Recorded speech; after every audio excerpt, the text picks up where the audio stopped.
మమ్మల్ని అతి మిక్కిలిగా ప్రేమించిన మా ప్రియ పరలోకపు తండ్రి, ఈ రాత్రికాల సమయంలో మీ పాద సన్నిధిలో ఉండటానికి కృపనిచ్చారు. ఈ 2025వ సంవత్సరము ఆఖరి గడియల్లోనికి సజీవులుగా మమ్మల్ని నడిపించారు. స్తోత్రాలు. మీ వాక్యాన్ని ధ్యానిస్తూ రాజా నాయనా మేము కనిపెడుచు నూతన సంవత్సరంలో అడుగు పెట్టడానికి కృపనివ్వండి నాయనా. ఈ మాటల్ని మా వినికిడిలో దీవించండి, మా సమయాన్ని దీవెనకరంగా మార్చండి. మీ కృపకు అప్పగించుకుంటూ ఉన్నాం. ప్రతి ఒక్కరిలో మీ ప్రార్థనాత్మను ఉంచండి నాయనా. ఈ మాటలను వివరించటానికి తగు శక్తిని నాకు దయచేయండి. నన్ను మరుగు చేసి మీరే మాతో మాట్లాడమని బతిమాలుకుంటూ ఉన్నాం. మీకే మహిమలు ఆరోపిస్తూ యేసయ్య పరిశుద్ధ నామంలో అడిగి వేడుకుంటున్నాము తండ్రి, ఆమేన్. దేవునికి స్తోత్రం. హల్లెలూయా. ప్రభువునందు ప్రియ సహోదరి సహోదరులారా, మనందరికీ పరిచయం ఉన్న వాక్య భాగమే. కొద్ది నిమిషాలు ఇందులో ఉన్న ప్రాముఖ్యమైన సంగతులను మనం ధ్యానం చేద్దాం. కాగా ఎవడైనను క్రీస్తునందున్న ఎడల వాడు నూతన సృష్టి, పాతవి గతించెను, ఇదిగో క్రొత్తవాయను. హల్లెలూయా. గమనించండి, పాతవి గతించిపోతూ ఉంటాయి, క్రొత్తవి వాటి స్థానంలో వస్తూ ఉంటాయి. అలాగే 2025వ సంవత్సరం గతించిపోతూ ఉంది. క్రొత్తగా దీని స్థానంలో ఏమొస్తుంది? 2026 రాబోతూ ఉంది. వాస్తవానికి మనుషులందరూ దీనికోసం ఎదురు చూస్తూ ఉంటారు. ఈరోజు ఉదయాన్నే ఆఖరి సూర్యోదయం అంట. ఈ సంవత్సరంలో, వాళ్ళ జీవితంలో కాదు, ఈ సంవత్సరంలో. అందుకని జనాలందరూ కన్యాకుమారి వెళ్ళి అదేదో ఉదయాన్నే లేవచ్చుగా, ప్రతిరోజు రోజు చూడవచ్చు. ఇదేదో పని కట్టుకొని సెలవులు పెట్టుకొని సొమ్ము నాశనం చేసుకొని వెళ్ళి ఈ ఒక్కరోజే చూసి రావాలా? అయ్యయ్యో, ఉదయాన్నే లేచి అలవాటు లేక జనాలకి సంవత్సరంలో ఒకసారి ఇలాంటి ప్రయోగాలు చేస్తూ ఉంటారు. ఆఖరి సూర్యోదయం అంట. కానీ ప్రతిరోజు దేవుని సృష్టి ఆ రీతిగానే ఎంత ఖచ్చితంగా దేవుడు ఏర్పాటు చేశాడు వాటిని. అవన్నీ మనం జ్ఞాపకం చేసుకున్నప్పుడు మనకెంత ఆశ్చర్యం కలుగుద్ది కదా. అలాగే పాతవి గతించిపోతూ ఉంటాయి. అలాగే ఉదయించిన సూర్యుడు అస్తమించిపోతాడు, మరి ఒకసారి తర్వాత రోజున ఉదయిస్తాడు. ఇవన్నీ కాలక్రమేణా జరుగుతూనే వస్తూ ఉంటాయి. మన జీవితంలో కూడా మార్పులు ఆ రీతిగానే జరుగుతూ ఉంటాయి. అందుకనే ఎన్నో మార్పులు రేపటి నుంచి జరుగుతాయిగా. మనకి కొన్ని గంటల నుంచి క్యాలెండర్ మారిపోద్ది, అన్నీ మారిపోతాయి. ఒక తీర్మానం తీసుకుంటాం, ఈ సంవత్సరం ఇలాగ ఉందాం, ఈ సంవత్సరం ఇలా చేద్దాం, అంతకు మునుపు చేసినట్టు చేయొద్దు. ఇన్ని రకాలుగా మనిషి తీర్మానం తీసుకుంటాడు. మంచిదే, వీటన్నిటిని బట్టి ఒక క్రమంలో ఉండటం మంచిదే. కానీ గమనించగలిగితే పాతవి గతించిపోయినాయి, ఇదిగో ప్రతిదీ కూడా కొత్తవి అవుతూ ఉన్నాయి. ఏమేమి కొత్తవి అవుతున్నాయి మన జీవితంలో చూడగలిగితే, ప్రభువు మన జీవితాన్నే ఒక క్రొత్త దానిలాగా, ఒక నూతనమైన దానిలాగా చేయటానికి ఆయన ఇష్టపడుతూ ఉన్నాడు. ఎందుకంటే గమనించండి, గతం ఎటువంటిదంటే న్యూస్ పేపర్ లాంటిది అన్నమాట. కానీ భవిష్యత్ ఎటువంటిది? క్వశ్చన్ పేపర్ లాంటిది. గతం జరిగిపోయిందే న్యూస్ పేపర్లో చదువుతాంగా. నిన్న అయిపోయింది, పలానా మీటింగ్ జరిగింది, పలానా ప్రమాదం జరిగింది, ఇవేగా మనం చదివేది. కానీ భవిష్యత్తు ఎటువంటిది? క్వశ్చన్ పేపర్ లాంటిది. గమనించండి, ఇటువంటి పరిస్థితుల్లో కూడా పూర్వము దేవుని సహాయం ఏ రీతిగా అయితే మనకి ఉందో రాబోయే సంవత్సరంలో కూడా ఆ రీతిగానే ఉంటుంది. అందుకని వెనుకున్న వైఫల్యాలను మనం మరిచిపోయి ముందున్న వాటి కోసం మనం ప్రయాసపడాలి. దేవుడు ఏదో నూతనమైన దానిని, ఒక నూతన క్రియను మన కోసం దాచి ఉంచాడు కదా. కనీసం 2026లోనైనా మీరు చైర్లోకి వస్తారేమోనని. అప్పుడు మిమ్మల్ని చైర్ పర్సన్ అంటాం. ఎంతకాలం వచ్చినా కింద కూర్చోవడం, అయ్యో అంత కొత్త బట్టలు వేసుకొచ్చి కూడా కింద కూర్చొని జనాలు ఏమనుకుంటారు చూసేవాళ్ళు కదా. కనీసం కొత్త సంవత్సరంలో అందుకనే ఒక నూతన క్రియను ప్రభువు మన జీవితంలో చేయాలని ఆశపడుతూ ఉన్నాడు. యెషయా గ్రంథకర్త ప్రవక్త అంటున్నాడు 43వ అధ్యాయము 18వ వచనంలో, మునుపటి వాటిని జ్ఞాపకము చేసుకొనకుడి. గమనించండి, మునుపటి వాటిని జ్ఞాపకము చేసుకొనకుడి కదా. మునుపటి వాటిని జ్ఞాపకం చేసుకోవటం అంటే గతకాల వైభవం ఎంతకాలం చెప్తాం మనం, కానీ వాస్తవంలో ఉండి భవిష్యత్తును గురించి ఆలోచించటం అనేది మంచి సంగతి. భవిష్యత్తు ఏ రీతిగా ఉండబోతుంది దానికోసం ప్రణాళికలు వేసుకోవటం ఒక మంచి పని కదా. అందుకనే భవిష్యత్తు ఎటువంటిదని చెప్పాను మీకు, క్వశ్చన్ పేపర్ లాంటిది. క్వశ్చన్ పేపర్ లాంటిది. ఏ క్వశ్చన్లు వస్తాయి నీకు తెలుసా? కానీ ఎవరికి తెలుసు? టీచర్కి తెలుసు. అందుకని ఏమంటాడు, అది చదువు, ఇది చదువు అంటాడు. మనం అది తప్ప అన్నీ చదువుతాం. ప్రభువు కూడా అంతే, భవిష్యత్తుని ఒక ప్రశ్నాపత్రం లాగా మనకిచ్చాడు. ఆయన కూడా వాక్యం ద్వారా మనల్ని హెచ్చరిస్తూ ఉంటాడు, అలాగుండు ఇలాగుండు. కానీ అక్కడే మనం బోల్తా పడుతూ ఉంటాం, అక్కడే తప్పిపోతూ ఉంటాం, ఆ విషయాల్లో నుంచే వెనక్కి తగ్గిపోతూ ఉంటాం. ఇక విశ్వాసం అనేది మనం చూపెట్టలేం, భక్తి అనేది నీరు గారిపోతూ ఉంటుంది. అందుకనే గమనించండి, భవిష్యత్ అనేది ఎటువంటిది, ఒక ప్రశ్నాపత్రము లాంటిది అన్నమాట. అందుకనే ఈ ప్రవక్త ఏమంటున్నాడు, మునుపటి వాటిని జ్ఞాపకము చేసుకొనకుడి, పూర్వకాలపు సంగతులను తలంచుకోవద్దు. ఎందుకనంటే ప్రభువు ఒక నూతన క్రియను చేయుచున్నాడు. హల్లెలూయా. ఒక నూతన క్రియ. ఇదిగో పాతవి గతించిపోయినాయి, క్రొత్తవైపోయినాయి. అలాగే ఆయన ఒక క్రొత్త క్రియను, ఒక నూతన క్రియను మన జీవితంలో చేయబోతూ ఉన్నాడు. ఏంటి న్యూ ఇయర్లో అంటే ఎ న్యూ థింగ్, ఒక నూతన క్రియ. ఏముంది కొత్త సంవత్సరంలో? ఒక నూతన క్రియ ప్రభువు మన కోసం చేయబోతూ ఉన్నాడు. చేయుచున్నాను, అది ఇప్పుడే మొలుచును, మీరు దానిని ఆలోచించరా? నేను అరణ్యములో త్రోవ కలుగు చేయుచున్నాను, ఎడారిలో నదులు పారజేయుచున్నాను. అరణ్యములో త్రోవ కలుగ చేయుచున్నాను. ఇప్పుడు ఉన్న గ్రీన్ ఫీల్డ్ హైవేస్ అన్నీ అరణ్యంలో త్రోవలే. ఇప్పుడు దుబాయ్లో పడుతున్న వానలో ఎడారిలో నదులే. అలా మొఖానికి నది తెలుసా ఇన్ని సంవత్సరాల్లో? ఇది అరబ్ దేశాల వాళ్ళకి. కానీ ఇప్పుడు ఏం జరుగుతుంది అరబ్ దేశాల్లో? వానలో, వరదలో. వాళ్ళకి వాన తెలియదు, తెలిస్తే ఇసుక తుఫాన్ తెలుసు, కానీ వాళ్ళకి వానలు తెలియవు. కానీ ప్రభువు చేసిన గొప్ప కార్యం చూశారా? అంత్య దినాల్లో ఇవన్నీ కూడా సూచనలే. అందుకే ఆయన ఏం చేస్తున్నాడు, మన జీవితాల్లో ఒక నూతన క్రియను చేస్తూ ఉన్నాడు. మునుపటి సంగతులు 42వ అధ్యాయము 9వ వచనంలో, మునుపటి సంగతులు సంభవించెను కదా, క్రొత్త సంగతులు తెలియజేయుచున్నాను, పుట్టక మునుపే వాటిని నీకు తెలుపుచున్నాను. గమనించండి, పుట్టక మునుపే. అందుకే ఒక నూతన క్రియను ప్రభువు మన పక్షాన చేస్తూ ఉన్నాడు. అంత మాత్రమే కాదు, మనం చూడగలిగితే మత్తయి సువార్త 9వ అధ్యాయము 17వ వచనంలో రాయబడి ఉంది కదా.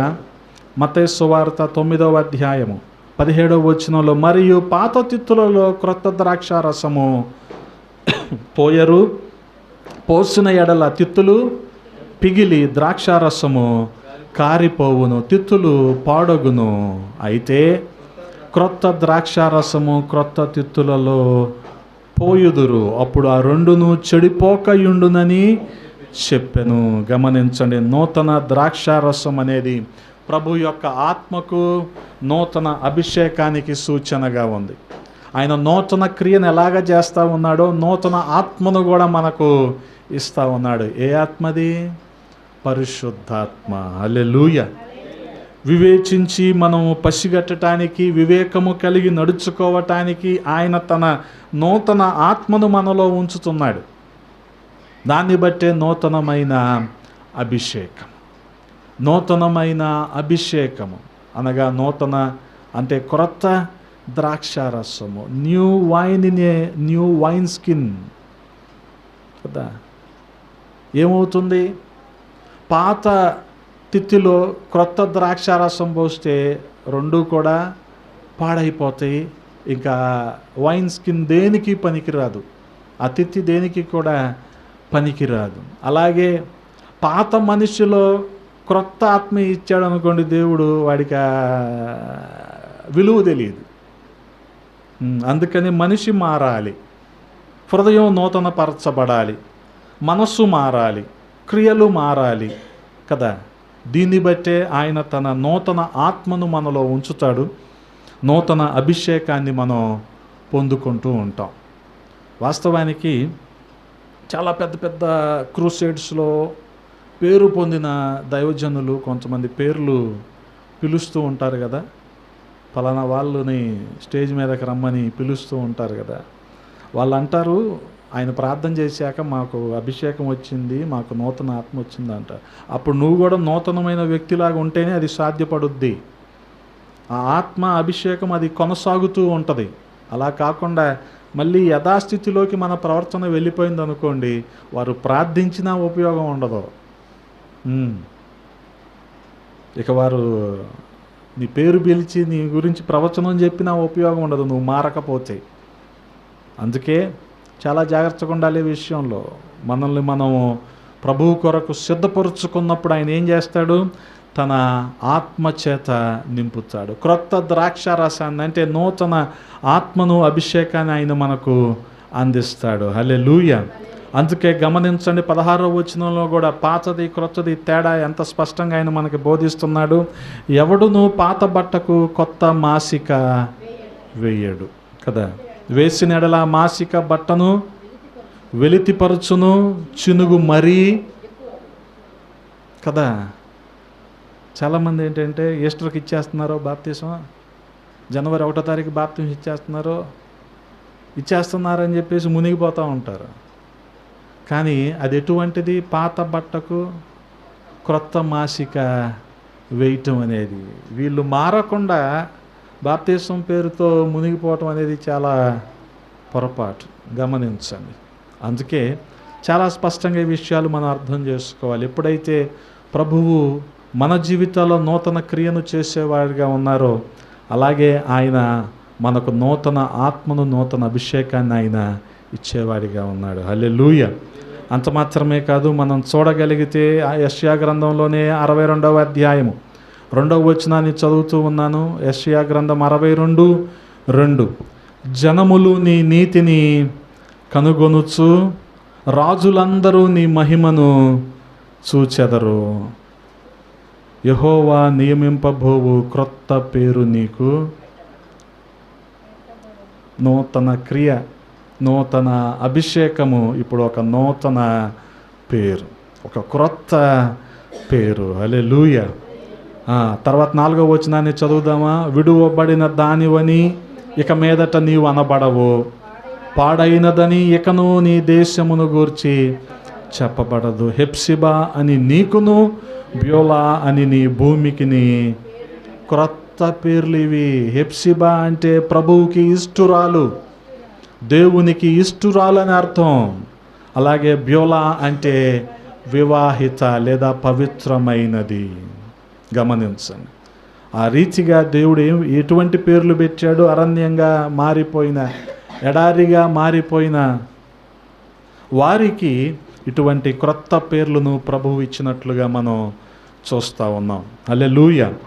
అంత మాత్రమే కాదు, ఆ తర్వాత మనం చూడగలిగితే యెషయా గ్రంథంలోనే 61వ అధ్యాయము 9వ వచనంలో రాయబడి ఉంది కదా, జనములలో తెలియబడును, జనముల మధ్యను వారి సంతానము ప్రసిద్ధి నొందును, వారు యెహోవా ఆశీర్వదించిన జనమని వారిని చూచిన వారందరూ ఒప్పుకొందురు. గమనించండి, ఆ రీతిగా వారికి ఒక క్రొత్త పేరు ఇవ్వబడుతూ ఉంది. అంత మాత్రమే కాదు, గమనించగలిగితే 40వ కీర్తన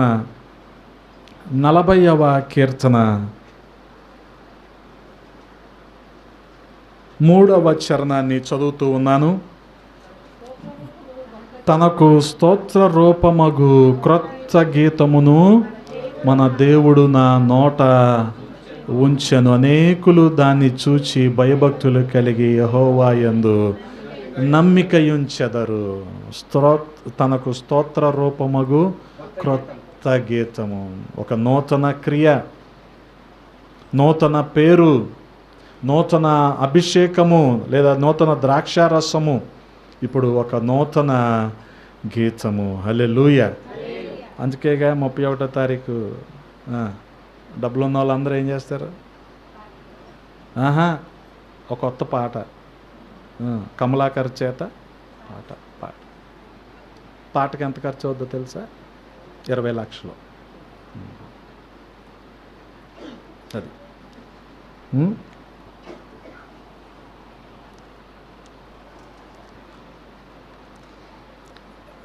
ఈ ఫినాన్షియల్ ఎక్యూమెన్ ఉండి, అంటే ఆర్థిక సుస్థిరత, కొద్దిగా స్తోమత ఉండి ఖర్చు పెట్టగలిగిన వాళ్ళందరూ కొద్దిగా విఘ్నతతో ఆలోచిస్తే బాగుంటుంది. వీళ్ళు ఏ వారణాసియో, ఏ అయోధ్యనో, ఏ ప్రయాగ్రాజో వెళ్తే బాగుంటుంది 20 లక్షలు ఖర్చు పెట్టుకొని కదా. అంతసేపు ఇక్కడే నన్ను చూడు అన్నట్టు కాకుండా వెళ్తే అప్పుడు కొంత వీటికి ఈ 20 లక్షలకి న్యాయం చేసిన వాళ్ళు, 20 లక్షలని వినియోగించిన వాళ్ళు అవుతారు. గమనించండి. అందుకని ఎవరయ్యా కొత్త పాట అంటే అప్పుడు వచ్చేసింది అండి కొత్త పాట మీ ఫోన్లోకి. ఎందుకని క్రొత్త గీతం ఇచ్చాడు ఆయన? ఎందుకు ఇచ్చాడో 2వ చరణంలో చెప్తున్నాడు కీర్తనాకారుడు. నాశనకరమైన గుంటలో నుండి, జిగటగల దొంగ ఊబిలో నుండి ఆయన నన్ను. ఏంటి జిగటగల దొంగ ఊబి? పాపము. ఏంటి నాశనకరమైన గుంట అంటే పాపము. ఈ పాపంలో నుంచి ప్రభువు పైకెత్తాడు కాబట్టి, పైకెత్తి బండ, క్రీస్తు అనబడిన బండ మీద తన పాదాలను స్థిరపరిచాడు కాబట్టి కీర్తనాకారుడు పాడుతున్నాడు ఒక క్రొత్త గీతము. హల్లెలూయా. అందుకనే theology of the generation is resembled in our songs. మన పాటల్లో మనకెంత వాక్యం తెలుసు అనేది ఉంటుంది. అది కదా. మంచి పాటగా ఇది కూడా కీర్తనాకారుడు పాడిన పాట అయినా మనందరికి వచ్చిన పాట ఇది. నాశనకరమగు గుంటలో నుండి, మోసకరం బగుయూపి నుండి, నాశనిలపైకెత్తెను నన్ను, పిశాచి పదంబును తొలగింప, యేసుని కొరకై ఇలా జీవించే బాసురముగనే నను దినము. హల్లెలూయా. మనకెంత వాక్యం తెలుసో మన పాటలో కనిపించాలి. మహానుభావుడు యేసన్న గారు బతుకున్నంతకాలం ప్రతి పాటలో వాక్యమే, ప్రతి లైన్లో వాక్యమే కదా. అన్నయ్యలు వచ్చారు, నాశనం అయిపోయింది. జాన్వేశ్వరి అన్నయ్య, రెడ్డిపాల్ అన్నయ్య, రమేష్ అన్నయ్య, నాశనం అయిపోయింది మొత్తం. ఒక్క చోట నీకు వాక్యం కనపడదే, వాళ్ళ విజ్ఞాన ప్రదర్శన తప్ప. అందుకనే ప్రభు ఏమిస్తాడు? రక్షించబడిన వారికి నోట్లో కొత్త గీతం, ఒక క్రొత్త పాట. అప్పుడు వాళ్ళు ఆ రక్షణ ఆనందంతో పాడతారు ఈ పాటలన్నీ కదా.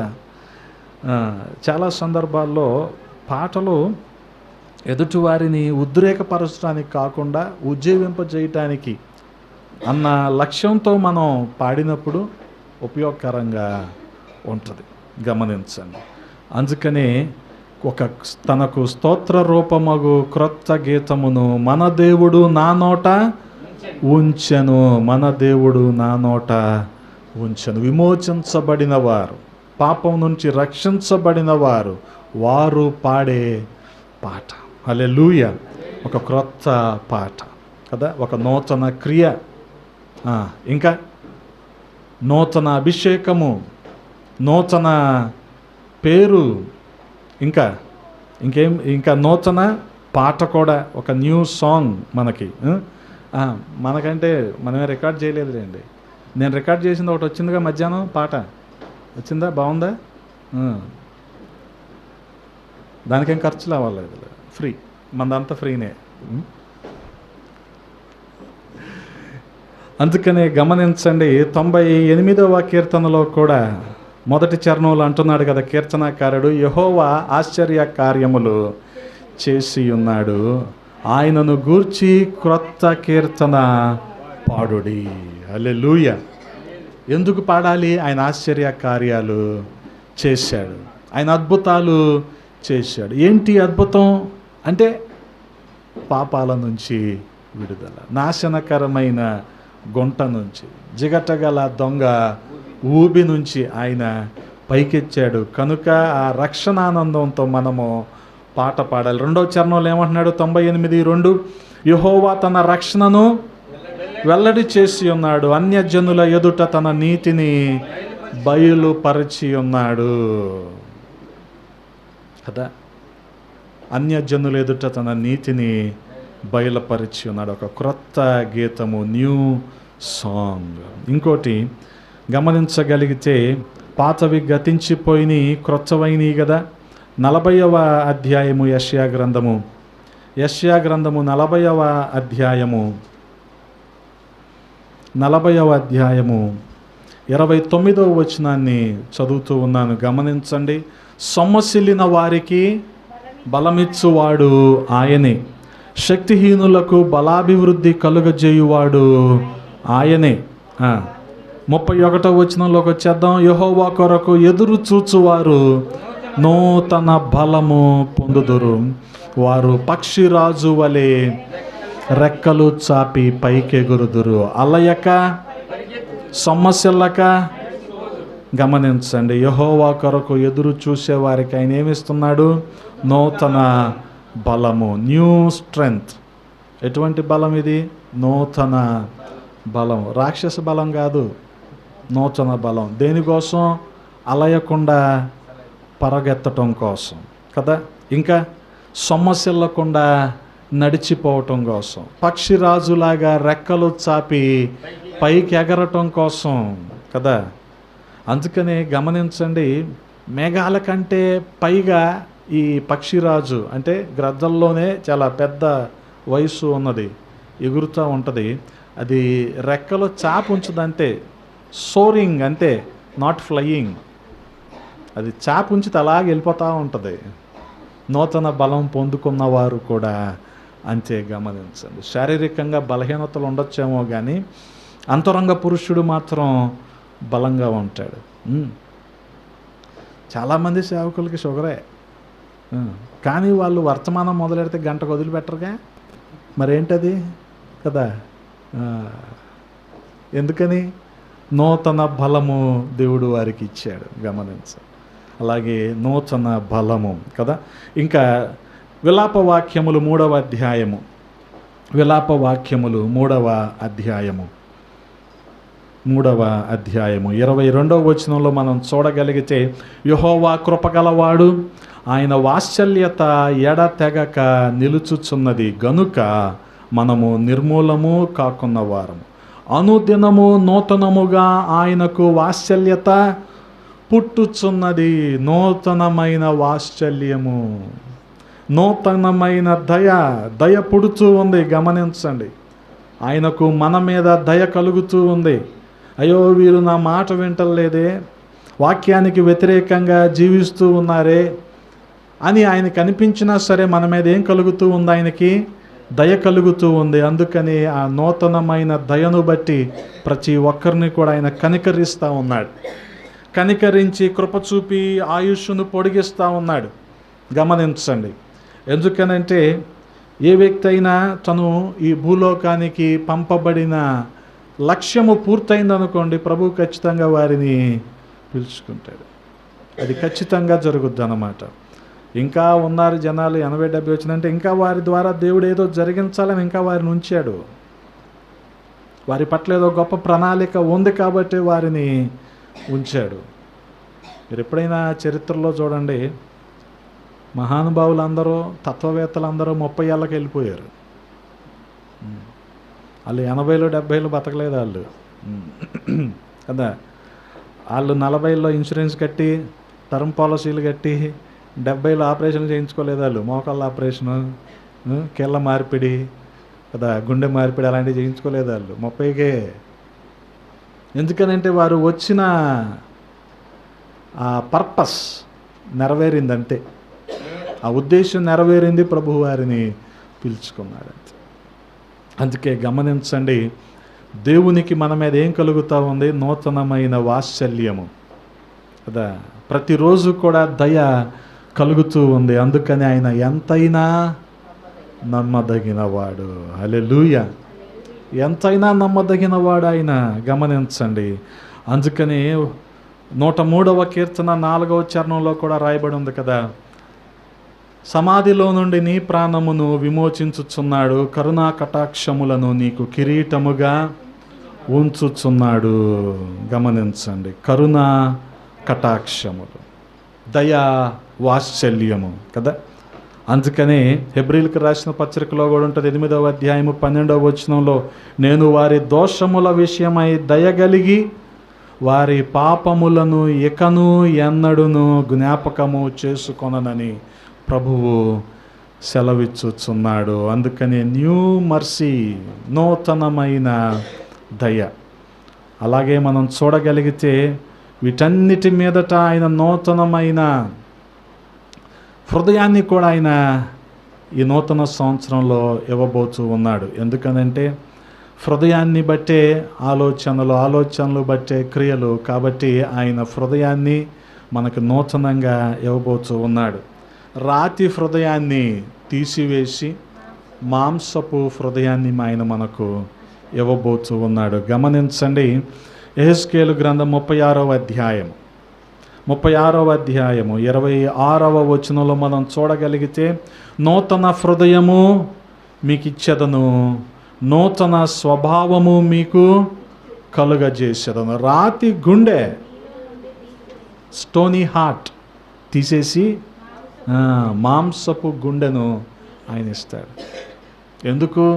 స్టోనీ హార్ట్, రాతి గుండె ఉందనుకో వాక్యం లోపలికి వెళ్ళదో.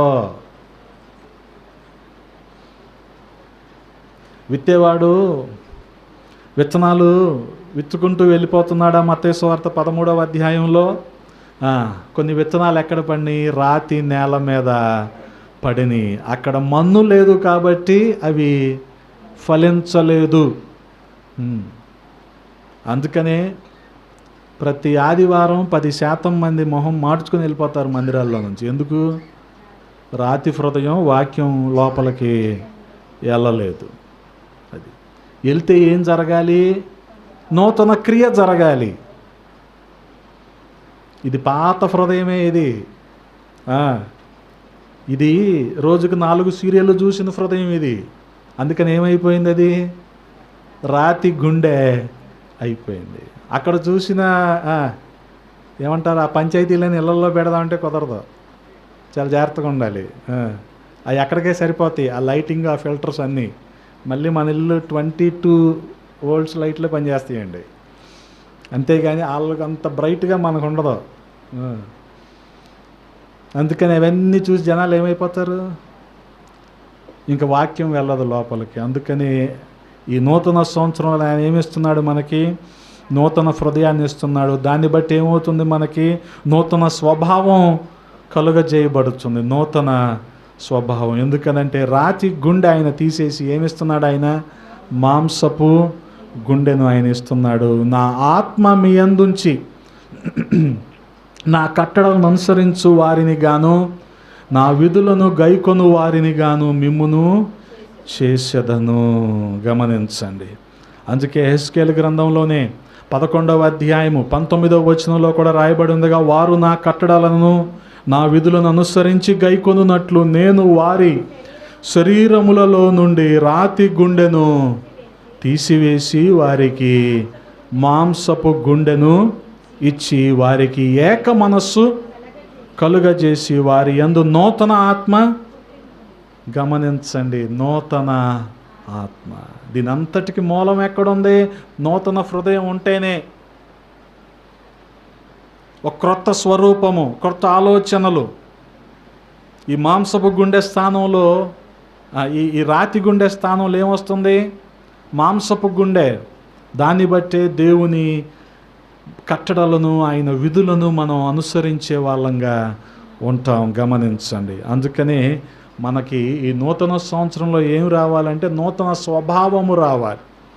దీన్నే పౌలు అపోస్తలుడు ఏమంటున్నాడు, కొలస్సీలకు రాస్తూ అంటాడు 3వ అధ్యాయం 10వ వచనంలో, మీరు పరిత్యజించి జ్ఞానము కలుగు నిమిత్తము దాన్ని సృష్టించిన వాని పోలిక చెప్పున నూతన పరుచబడుచున్న నవీన స్వభావమును ధరించుకొని ఉన్నారు. ఎటువంటి స్వభావం? నవీన స్వభావము కదా. అంటే క్రొత్త లక్షణాలు వస్తాయి. అంతకు మునుపు చూసిన విధంగా ఉండదు పరిస్థితి. ఏంటి ఇతను ఎలాగ మారిపోయాడు కదా. అగస్టీన్ని చూసి తన ప్రేయసి ఏమందంటే, అగస్టీన్ నేను అని పిలుస్తుంది. అగస్టీన్ ఎంత పిలిచినా పట్టించుకోవట్లా, వెళ్ళిపోతున్నాడు.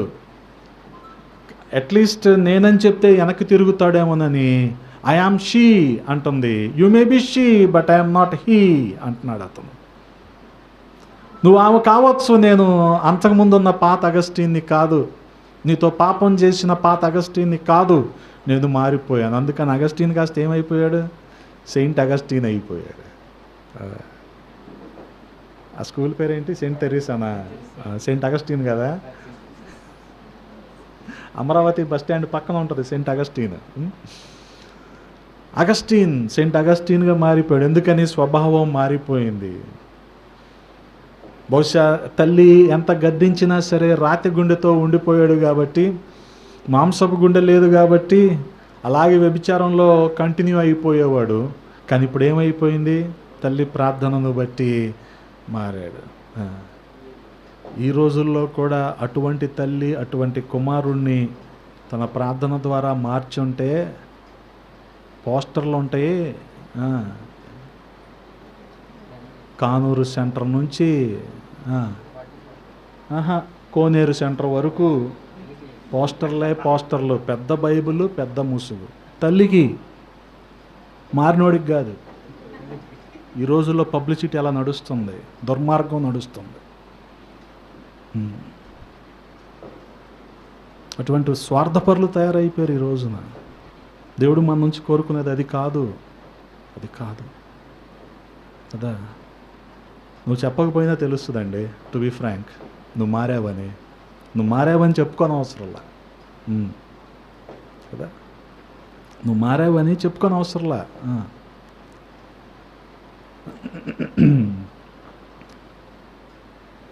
పాస్టరమ్మోళ్ళ చర్చిలో రెడ్డి గారు అని ఉండేవాడు, బుల్లెట్ రెడ్డి గారు అంటారు ఆయన్ని. ఇప్పుడు ఆయన పెద్ద ట్రెండింగ్ సాక్ష్యం ప్రస్తుతం. ఆ కళ్ళిండి భీమవరంలో చెరువులు వేసి పోయి నష్టాలు వచ్చి, ఆ నష్టాల్లో నుంచి అప్పుల నుంచి ఇప్పుడు బయటపడి అదో ట్రెండింగ్ సాక్ష్యం. అంటే జనాలకి ఏం ఆశ చూపెడుతున్నారు వీళ్ళు? నువ్వు ప్రభువుని నమ్ముకుంటే అప్పులు తీరతాయి అన్న ఆశ చూపెడుతున్నారు. అప్పులు తీర్చకపోయినా ఆయన దేవుడే. నీ అప్పులు తీరకపోయినా నిన్ను మాత్రం 4,000 నోట్లోకి వెళ్ళేలాగా పోషించగలడు ఆయన. ఈ విశ్వాసం మనకు అవసరం. ఈ రోజున మనం అనుకుంటాం, ఇన్ని సంవత్సరాలకి వెళ్తున్నాం, అప్పు తీరట్లేదుగా. కాదు, దేవుడు నీకు అర్థం కాలేదంతే. షడ్రక్ మేషాక్ అబేద్నెగోలు అన్నదేంటి? రక్షించకపోయినా ఆయన మా దేవుడు అంతే కదా. ఆయన మా దేవుడు అంతే. ఈ విశ్వాసం రావాలి మనకి. అప్పుడు జనాలకి మనం చెప్పకపోయినా తెలుస్తుంది కదా. 2 రోజులు మీటింగులు, 1,30,000 ఆ రోజున శ్రీనివాస కళ్యాణ మండపం కానీ ఖర్చులు కానీ అన్నీ కలిపి పెట్టిన ఉద్దేశం ఒకటైతే, ఒక ఆవిడ వచ్చి నేను సాక్ష్యం చెప్తా ఫస్ట్ ఫ్లోర్లో కానీ మన ఈ మీటింగు, నేను ఎటు వెళ్తే అక్కడికి వస్తుంది, మెట్లు దిగుతుంది, మెట్లు ఎక్కుతుంది. అంత ఓపిక దేవుడు ఆమెకి ఇచ్చాడు కదా. ఇన్ని మెట్లు ఎక్కటం దిగటం ఇంత ప్రయాస వాడు అసలు ప్రభు తెలియనోడి దగ్గరికి, రోడ్డు పక్కన కాగితాలు ఏరుకున్నోడి దగ్గరికి వెళ్ళి చెప్పినా ఫలితం ఉండేది కదా. తెలియదు జనాలకి, పబ్లిసిటీ తెచ్చాలి వీళ్ళందరూ. అందుకనే నూతన హృదయం వచ్చింది అంటే ఇక ఎవడు మనకి సర్టిఫికేట్ ఇవ్వనవసరంలా, జనాలకు అర్థమైపోద్ది. ఎందుకని క్రియలు ఎలాగుంటాయి? నూతనంగా ఉంటాయి. అందుకని ఆ రాతి గుండెను ఆయన తీసేసి మనకేమిస్తున్నాడు? మాంసపు గుండెను ఆయన మనకు ఇస్తున్నాడు. అందుకని పౌలు అపోస్తలుడు కూడా దీన్ని ఏమంటున్నాడు? నవీన స్వభావాన్ని ధరించుకోమంటున్నాడు. నవీన స్వభావము కదా, నవీన స్వభావము. కొంతకాలం తెలంగాణలో ఉన్నాం అనుకోండి, అప్పుడు ఏమొస్తుంది మనకి? అంటే కొంత స్వభావం ఏమైపోయింది? ఇప్పుడు మారిపోయింది. అటువంటి స్వభావం కాదు నవీన స్వభావం అంటే. వాస్తవానికి క్రియలన్నీ మారిపోయినాయి. అందుకే ఎఫెసీయులకు రాస్తూ కూడా అంటాడు పౌలు అపోస్తలుడే 4వ అధ్యాయము 24వ వచనంలో, నీతియు యథార్థమైన భక్తియు గలవారై దేవుని పోలికగా సృష్టింపబడిన నవీన స్వభావమును ధరించుకొనవలెను. గమనించండి, ఆ నవీన స్వభావం వస్తే ఏ పోలికలు ఉంటాం మనం? దేవుని పోలికలో కదా, అవి రావాలి కదా. భక్తి మందిరంలో బాగానే ఉంటుంది, బస్సులో సీట్ దొరకకపోతే ఉంటుంది అసలు భక్తి. మరి ఏం స్వభావం మారింది కదా. స్త్రీశక్తి పథకంలో జనాలు ఎక్కువ ఎక్కేశారనుకో, నీ కాలు తొక్కితే ఉంటుంది అసలైన భక్తి. నీ స్వభావం మారలా. ప్రభువు మన నుంచి కోరుకునేది అదే. అందుకే పాతవి గతించిపోవాలంటున్నాడు ఆయన. ఇదిగో కొత్తవిగా చేస్తానంటున్నాడు ఆయన. ఏం కొత్తగా చేశాడంటే నూతన క్రియను చేశాడు ఆయన మన జీవితంలో. ఇంకేమేం చేశాడు ఆయన? ఒక నూతనమైన అభిషేకాన్ని ఇచ్చాడు మనకి. ఇంకేమి ఇచ్చాడు? నూతనమైన పేరునిచ్చాడు. అంతకుముందులా కాదు కదా. ఈరోజు నూతనమైన పేరు అంటే ప్రతి ఓడికి ఫ్యాషనే కదా. నెలల్లో మునిగి బయటకు వచ్చిన ప్రతి ఓడు పేరు మార్చేసుకోవటమే కదా. రిజిస్టర్లో మార్చి చూస్తా, ఎంఆర్ఓ దగ్గరికి వెళ్ళి మార్చి పేరు కదా. గుళ్ళో కాదు, బళ్ళో మార్చి పేరు నేను చూస్తా. అప్పుడు వస్తుంది, నీకు ఏ స్వభావం వస్తుందో చూస్తా నేను. అక్కడేమో రాజీ పడిపోయి, అక్కడేమో ప్రభువుని కప్పెట్టేసి, ఇక్కడ మాత్రమే బయటకు వస్తాడు ఆయన. No no no no. అందుకని పేరు మారటం అంటే వాస్తవంగా మన స్వభావం మారటమే. మన క్రియలు మారిన దాన్ని బట్టి ఇవన్నీ జరుగుతాయి. ఎలాగ ఆయన ఒక నూతనమైన గీతాన్ని, క్రొత్త పాటను కూడా మనకిస్తున్నాడు. ఎప్పుడు వస్తుందా కొత్త పాట? రక్షించబడిన మీదట కదా. అందుకనే భక్సింగ్ గారి సాక్ష్యం ఎలాగుంటుందంటే, ఏ హెడ్డింగ్తో ఉంటుందంటే, అద్భుత సాక్ష్యం అని ఉండదు, చెప్పనా సఖ్యమైన మహిమాయుక్తమైన సంతోషము అని ఉంటుంది. అందుకనే అది రక్షించబడిన అనుభవం మాటల్లో వివరించేది కాదు. అది మహిమాయుక్తమైన సంతోషం, అది చెప్పనలవి కానిది. అందుకనే ఆ తర్వాత ఆయన మనకు ఒక నూతనమైన బలాన్ని ఇస్తున్నాడు. ఈ బలాన్ని పొందుకున్న వారు ఎలాగుంటారు? పక్షిరాజులాగా సొమ్మసిల్లక నడుస్తారు, అలయక పరిగెత్తుతారు. గమనించండి, అలయక పరిగెత్తుతారు కదా. అందుకే జనాలు మామూలుగా పరిగెత్తమంటే పరిగెత్తరు, నడవరు. తర్వాత ఎప్పుడు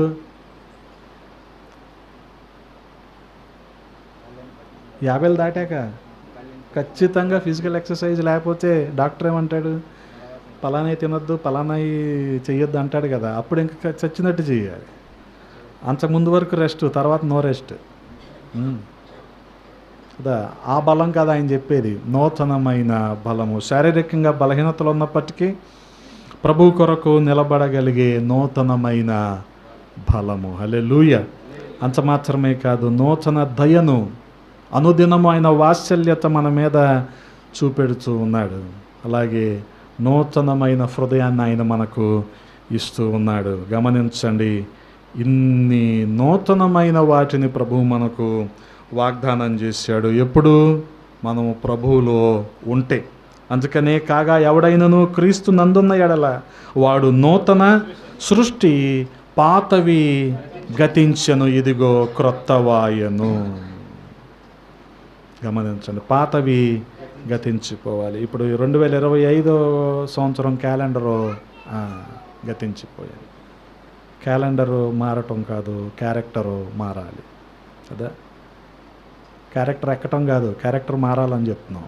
అది ఏమా జీవిత, అది సంగతి. తేదీ మారటం కాదు, ఏం మారాలి? మది మారాలి, మనస్సు మారాలి. అందుకని ఏం అవసరం? మారు మనస్సు అవసరం. ఆ రీతిగా సమస్తాన్ని ఆయన క్రొత్తవిగా చేస్తూ ఉన్నాడు. రాతి గుండెను మనలో నుంచి తీసివేసి మాంసపు గుండెను ఆయన మనకు ఇస్తూ ఉన్నాడు. అటువంటి గొప్ప ఆదరణతో, వాగ్దానాలతో ఈ నూతన సంవత్సరంలో 2026వ సంవత్సరంలో అందరం కూడా ప్రవేశిద్దాం. చిన్న ప్రార్థన చేసుకుందాం. చిన్న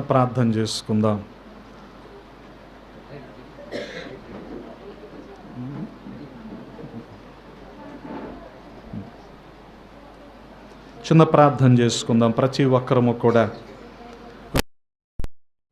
సంవత్సరంలో ప్రభు ప్రతి ఒక్కరి పట్ల